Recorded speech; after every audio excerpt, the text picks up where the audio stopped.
রমেশ মালিকের যে কেসটা, সেখানে সুপ্রিম কোর্টে বেশ কতগুলো মামলা একসঙ্গে চলছিল, সেগুলোকে অনিরুদ্ধ বোসের এজলাসে একটাই এজলাসে এনে সবগুলোকে একসঙ্গে হিয়ারিং করা হলো।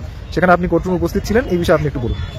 আমরা এখানে আজকে সুপ্রিম কোর্টে অনারেবল জাস্টিস অনিরুদ্ধ বোসের বেঞ্চে যে প্রাইমারি রমেশ মালিক এবং অন্যান্য প্রাইমারি 2016 সিলেকশন নিয়ে মামলাগুলো ছিল, একাধিক প্রায় 12-13টা মামলা, সে মামলায় উপস্থিত থেকেছি।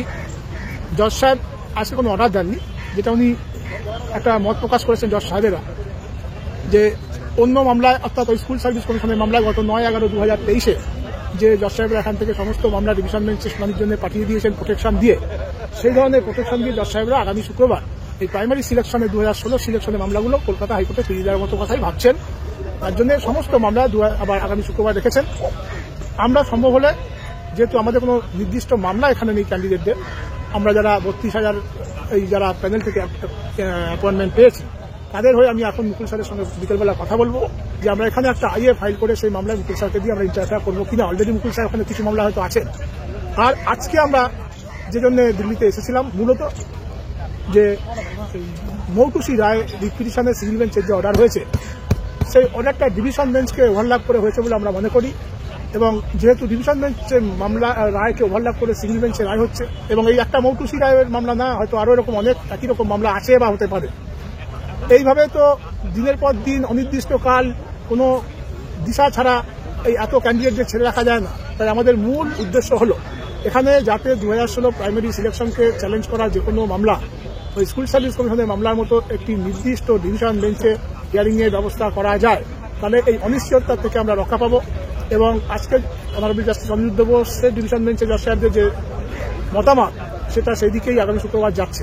আমরা আজকে এসএলপি ফাইল করেছি, তার ডায়েরি নাম্বার এখনই পেয়ে যাব। সেটি মুকুল স্যার সম্ভবত কালকে মেনশন করবেন, যাতে শুক্রবারের মধ্যে আমাদের মামলাও থাকে। যদি শুক্রবার আমাদের মামলা একই ঘরে থাকে, তাহলে হয়তো আমাদের আলাদা আইএ করতে হবে না, নাহলে এখানে উপস্থিত যারা আছেন আপনাদের অ্যাডমিনরা, তাদের সই করে আমরা আইএ করে দেবো।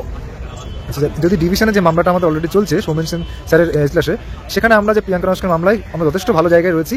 এই সমস্ত মামলা, বিভিন্ন মামলা যেগুলো সিঙ্গেল বেঞ্চে এখন চলছে, সেখান থেকে মামলা যদি এসে একই বেঞ্চে আনা হয় বা চলে আসে, সেক্ষেত্রে কি প্রিয়াঙ্কা নস্কর মামলা আমরা সুবিধাজনক জায়গায় যেটা আছে, সেখানে কি কোনো রকম ভাবে এফেক্টেড হতে পারে? না, এই ধরনের প্রশ্ন বা এই ধরনের ভাবনা চিন্তা একেবারেই অমূলক, এর কোনো ভিত্তি হয় না। তার কারণ যাই মামলা বলুন, যে প্রশ্নই বলুন, 2016 প্রাইমারি সিলেকশন প্রসেস, এটা কমনলি মাথায় রাখতে হবে। এখানে যে যেরকম ভাবে পারবেন আপনারা ঝাঁপিয়ে পড়বেন। আমাদের নেক্সট স্টেপ কি হতে চলেছে? আমাদের নেক্সট স্টেপ এখন মুকুল স্যারের সঙ্গে কথা বলে ঠিক করতে হবে আমরা ইমিডিয়েটলি এখানে আইএ করবো কিনা আজকের যে মামলাগুলো আছে তার কানেকশনে। কারণ যদি আমাদের যেটা আজকে ডায়েরি নাম্বার পেয়েছি সেটা মেনশন করে শুক্রবার দিন না আনা যায়, তাহলে আমাদের নির্দিষ্টভাবে মুকুল স্যারকে দাঁড় করানোর মতো মামলা হাতে নেই, সে ব্যবস্থা নিয়ে তবে আমরা এখান থেকে যাবো। গতকালও আপনার সঙ্গে মুকুল স্যারের সঙ্গে একটা কনফারেন্স হয়েছে। গতকাল মুকুল স্যারের সঙ্গে মুকুল স্যারের অফিসে আমার দীর্ঘ কনফারেন্সে হয়েছে, এবং উনি পরিষ্কার বলেছেন এখানে ডাইরেক্ট ফাইল করো, এবং এখানে কেন ডাইরেক্ট ফাইল করা উচিত সেই প্যারাগ্রাফটা উনি এত বড় একজন ভারতবর্ষের সিনিয়র অ্যাডভোকেট, সিনিয়র কাউন্সিলর নিজে ডিকটেট করে দিয়েছেন।